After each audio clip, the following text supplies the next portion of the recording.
Suman TV ప్రేక్షకులకు నమస్కారం. ఈ నెల జూన్ 18, 19 తేదీల్లో అంటే శనివారం, ఆదివారం ప్రముఖ స్టాక్ మార్కెట్ అనలిస్ట్ సుందర రామిరెడ్డి గారిచే ఆప్షన్స్ ట్రేడింగ్ మీద ఆన్లైన్ ట్రైనింగ్ ప్రోగ్రాం కండక్ట్ చేస్తున్నాం.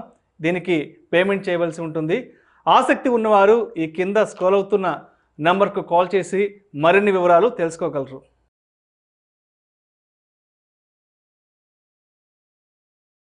సుందర రామిరెడ్డి గారు, జీవితంలో పైకి ఎదగాలి, ధనవంతులు కావాలి, సక్సెస్ అవ్వాలి అంటే కేవలం చదువులో వచ్చిన మార్కులే కొలమానం అంటారా? ఎందుకంటే ఒక ఐఏఎస్ ఆఫీసర్కి సంబంధించిన 10th class mark sheet social మీడియాలో పెద్ద ఎత్తున వైరల్ అవుతోంది. గుజరాత్కు చెందిన తుషార్ డి సుమేరా అని ఒక ఐఏఎస్ ఆఫీసర్కి సంబంధించిన మార్క్ షీటు ఆయనే స్వయంగా ట్విట్టర్లో పోస్ట్ చేశారు. ఇంగ్లీష్లో 35 మార్కులు, మ్యాథమెటిక్స్లో 36 మార్కులు వచ్చాయి. కానీ ఈరోజు ఆయన ఒక ఐఏఎస్ ఆఫీసర్గా రాణిస్తున్నారు. సో ఏ విధంగా చూడొచ్చు అంటారు 10వ క్లాస్లో వచ్చిన మార్కులకి ఇవాళ ఆయన ఉన్నటువంటి ఆ గొప్ప స్థానాన్ని? రైట్. సో యాక్చువల్ చెప్పాలంటే చదువుకోవటం అనేది చదువుకోవటంలో వచ్చిన మార్కులు అనేది మన హార్డ్ వర్కింగ్ నేచర్కి లింక్ అండి. అది సపోజ్ 10th క్లాస్లో తనకి 35 కాకుండా ఒక 95 వచ్చింది అనుకోండి, అది ఒకటి ఆయన ఎంత తెలివికల్లోడు అంటే ఇంటలెక్చువల్లో మనకు అర్థమవుతుంది. దాంతోపాటు అతను ఎంత హార్డ్ వర్కర్ కూడా మనకు అర్థమవుతుంది. ఎందుకంటే మా పరీక్షల్లో స్కోర్ వచ్చిన వాళ్ళందరూ తెలివికల్లో కాకపోవచ్చు, బట్ కామన్గా ఉండే లింక్ ఏంటంటే వాళ్ళందరూ హార్డ్ వర్కర్స్. అందుకని ఆయన మేబీ 10th క్లాస్లో అంత హార్డ్ వర్క్ చేసి ఉండడు, తర్వాత లైఫ్లో మిగతా ఎగ్జామ్స్ అప్పుడు హార్డ్ వర్క్ చేసుకుంటూ ముందు పోయి ఉండొచ్చు. ఎందుకంటే ఒక ఐఏఎస్ ఐపీఎస్ ఎగ్జామ్స్ ఎంత టఫ్ ఫిల్టరో మీకు తెలుసు. యూపీఎస్సీ అనేది అసలు అది అల్టిమేట్. ఆ ఏరియాలో బట్టి ఎవరు రాలేరు ఆ ఏరియాకి. ఓకే, డెఫినెట్గా ఆయన హార్డ్ వర్కింగ్ అండి. బహుశా ఆ టైంలో ఆయన అంత ఇనిషియేటివ్ తీసుకోలేదు, అంటే అంతగా మోటివ్ అవ్వలేదు. తర్వాత స్టేజ్ల్లో డెఫినెట్గా ఆయన మోటివ్ అయి ఉంటాడు, ఇది ఉంటాడు. ఆయన అప్ టు డిగ్రీ వరకు ఆర్ట్స్కి ఏమండి చదివాడు. తర్వాత టీచర్గా వర్క్ చేశాడు.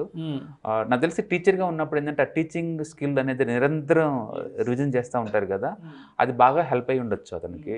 మొత్తానికైతే మార్క్స్కి మనం ఇంటెలిజెన్స్కి మార్క్స్కి మన ఎర్నింగ్ పవర్కి లింక్ పెట్టలేం. కానీ ఎక్కువ మార్క్స్ ఉన్న వాళ్ళందరూ హార్డ్ వర్కర్స్ అయితే ఒప్పుకోవాలి మనం. ఎక్కువ మార్క్స్ వచ్చిన వాళ్ళందరూ ఇంటెలిజెంట్ అని చెప్పలేము ఎగ్జాక్ట్లీ, బట్ డెఫినెట్గా కష్టపడ్డ వాళ్ళందరూ. ఆ కష్టపడటం అనేది ఇంపార్టెంట్ ఇక్కడ. జీవితంలో ఎదగాలి అంటే మార్క్స్ ఉన్నా లేకపోయినా ఎదగచ్చు. బట్ కామన్ థ్రెడ్ ఏముంటుంది ఈ ఎదిగినోళ్ళు అంటే ఖచ్చితంగా ఎంప్టీ పాకెట్స్. అంటే జేబులో చిల్లే గవ్వ కూడా లేదనుకోండి, వాడు ఎదుగుతాడు గ్యారంటీగా, కసిన్నాడు. రెండోది ఆకలిగా ఉన్న స్టమక్లు అనమాట, అంటే హంగ్రీ స్టమక్స్. కడుపు కాలుతా ఉందనుకోండి, ఖచ్చితంగా ఎదుగుతాడు ఎంతకంత. ఒక బ్రోకెన్ హార్ట్ అనుకోండి, వాళ్ళు కూడా ఎదుగుతారు. అంటే ప్రపంచంలో పెద్ద యూనివర్సిటీలు అయ్యి ఒక broken heart, empty stomach and empty pockets, ఇవన్నీ పెద్ద చదువులు అనమాట. అవి అవి చెప్పే లెసన్స్ చాలా అవి. అవును, ఆ కసి ఉన్నాడు, వాటి దొరకకుండా పారిపోవాలి అనుకున్నాడు, ఖచ్చితంగా జీవితంలో రాజుకెళ్తాడు. ఓకే, ఒక స్టేజ్లో కాకపోతే ఇంకో స్టేజ్లోనే ఇన్స్పైర్ అవుతాడు గ్యారంటీగా. ఓకే, సో ఇవాళ ఐపీఎస్ ఆఫీసర్ అట్లా రిలీజ్ చేశాడంటే it's give the inspiration to the people. ఎవరైతే ఇనిషియల్ స్టేజ్లో ఫెయిల్ అవుతారో లేదా ఆర్డినరీగా ఉంటారో, still God given the chance to you. మీరు ఇంకా టైం ఉంది, ఇంకా కష్టపడండి అనడానికి ఇన్స్పిరేషన్ అనమాట. దాన్ని మనం అలా చూసుకోవచ్చు. కానీ 10th, ఇంటర్, డిగ్రీ, పీజీలో 35 మార్కులు వచ్చినా మనం ఇంకా ఐఏఎస్ అవ్వచ్చు అని అలా తీసుకోకూడదు దాన్ని. ప్రతి స్టేజ్లో మీరు హార్డ్ వర్కింగ్ ప్రూవ్ చేసుకుంటే రావాలి, వస్తుంది నీకు ఈజీ. ప్రూవ్ ఎలా చేస్తామంటే వయా విత్ మార్క్స్ దారు. ఇప్పుడు నేను బాగా చదువుకున్నాను, నేను బాగా కష్టపడ్డాను, 10th క్లాస్లో ఉన్నాను అనుకోండి, ఏంటి దానికి నాకు ఎవిడెన్స్ ఏంటి? మార్క్స్ కదా అవి మార్క్స్.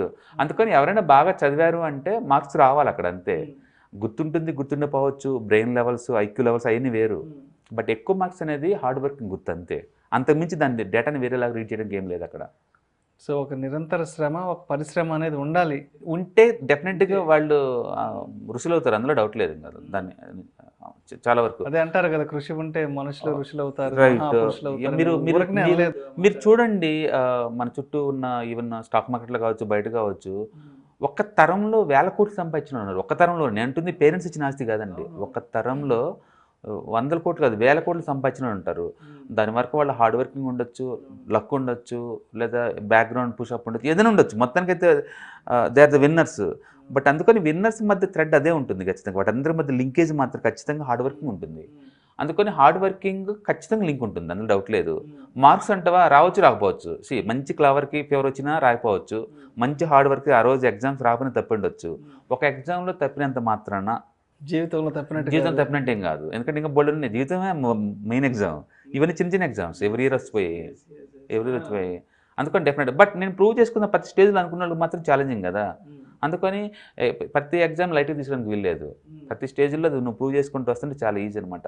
ఇవాళ ఎందుకు సిఏ కావచ్చు, ఐసీడబ్ల్యూ కావచ్చు, సిఎఫ్ఐ కావచ్చు, ఏసీసీఏ కావచ్చు, ఇవి ఎందుకు అవి చదివించిన వాళ్ళు ఒక రకమైన హార్డ్ వర్కింగ్ నేచర్ ఉంటుందంటే అవి చాలా టఫెస్ట్ ఎగ్జామ్స్. అవి అకాడమిక్ కాదు, అవి బట్టి మనం రాయలేము వాటిని. అవి 2-3 ఇయర్స్ రాత్రి మూడు చదివిన వాళ్ళు అందరిలో కామన్గా ఉండేది హార్డ్ వర్కింగ్ నేచర్. ఆ నేచర్ ఉన్నోడు నువ్వు ఏ ఇండస్ట్రీకని తీసుకెళ్ళు, లేబే చూపిస్తాడు. నువ్వు ఏ ఇండస్ట్రీ తీసుకెళ్ళు. అక్కడ మనకు కావాల్సిందంటే హార్డ్ వర్కింగ్ నేచర్ అనమాట. టెక్నాలజీలో వేయండి, మెడికల్లో వేయండి, లాలో వేయండి, ఎన్విరాన్మెంట్లో వేయండి, ఎక్కడైనా వేసుకోండి, డెఫినెట్గా అతను రాడుతూ వెళ్తాడు. సో హార్డ్ వర్కింగ్ నేచర్ అనేది ఉంటే మీరు అన్నట్టు ఎగ్జాంప్టెడ్, ఇవన్నీ ఈ మార్క్స్ అవన్నీ ఎగ్జాంప్టెడ్. ఓకే, కష్టే ఫలి ఉంటారు, నో గెయిన్ అంటుంది. కాబట్టి ఒక స్టేజ్లో కాకపోయినా ఇంకో స్టేజ్లో అయినా you have to prove it. But academic ఏజ్లో కనుక మీరు బాగా కష్టపడితే కనుక అది ఈజీ. పేరెంట్స్కి స్ట్రెస్ఫుల్ ఉండదు, టీచర్స్కి ఉండదు, సొసైటీకి ఉండదు. అలా కాకుండా నాకు మార్క్స్ అవసరం లేదు, 10th ఇంటర్లో డిగ్రీ అనుకుంటూ వచ్చావు అనుకోండి, ఆ యాటిట్యూడ్, ఆ లూజ్ యాటిట్యూడ్ ఉంచేసావు, ప్రతి స్టేజ్లో నీకు ఆ లూజే వస్తుంది. అలాంటి వాళ్ళు విన్నర్ అవుతుంది మనం బెట్ కాలేము. అందుకని రెగ్యులర్గా ప్రతి ఎగ్జామ్లో ప్రూవ్ చేసుకుంటూ వచ్చిన వాళ్ళతో పోల్చుకుంటే ఈ టైప్ వచ్చే చాలా రేర్. ఎందుకంటే లాస్ట్ సైడ్ ఉండి మళ్ళీ విన్నర్ సైడ్ రావటం అనేది అంత ఈజీ ఏం కాదు, చాలా రేర్గా వస్తారు. మనం హ్యాట్సాప్ చెప్పేయచ్చు. అందులో నా చరిత్ర ఇదే అని చెప్పడం చూసావా. ఎందుకంటే చిన్నోళ్ళు కాదు వాళ్ళు, మైండ్ మెచ్యూరిటీ అయ్యి ఉండి సొసైటీలో ఉండి ఆ పొజిషన్లో ఇన్ఫ్లుయెన్స్ చేసే పొజిషన్లో ఉన్నోళ్ళు వాళ్ళు. And they did right. Education ఒకటే మెయిన్ కాదు, ఖచ్చితంగా అదే చెప్పుకుంటాను నేను. అది కాకుండా ఇంకా చాలా ఉన్నాయి లైఫ్లో, నేర్చుకోవాల్సిన చాలా చాలా థింగ్స్ ఉన్నాయి. మార్క్స్ ఒక ఎలిమెంట్ అంతే ఎడ్యుకేషన్ ఓవరాల్గా. మిగతా ఎలిమెంట్స్ కూడా మనం అన్ని కోఆర్డినేట్ చేయాలి డెఫినెట్గా. అందుకని మండే ఆకలిగా ఉన్న కడుపులో ఒకటి, రెండోది ఎంటీ పాకెట్స్, డబ్బు లేకుండా ఉన్నవాళ్ళు అవి చెప్తాయి జీవితం అంటే, అవి జీవితం చెప్తాయండి. ఒక బ్రోకెన్ ఇవి చెప్తాయి మనకి ఏంటంటే, మీరు టాప్ మోస్ట్ యాక్టర్స్ ఎవరిని చూసినా సరే వాళ్ళు కృష్ణానగర్లో నా జీవితం బీయింగ్ చేస్తారు, ఎన్ఐ అనంపైన అడిగినా హైదరాబాద్లో నా జీవితం అని చెప్తారు. అవి ఫేక్ కాదండి, చాలా జెన్యున్. అవి వాళ్ళు అంత కసిగా ఉన్నారు కాబట్టి ముందుకు పోతున్నారు.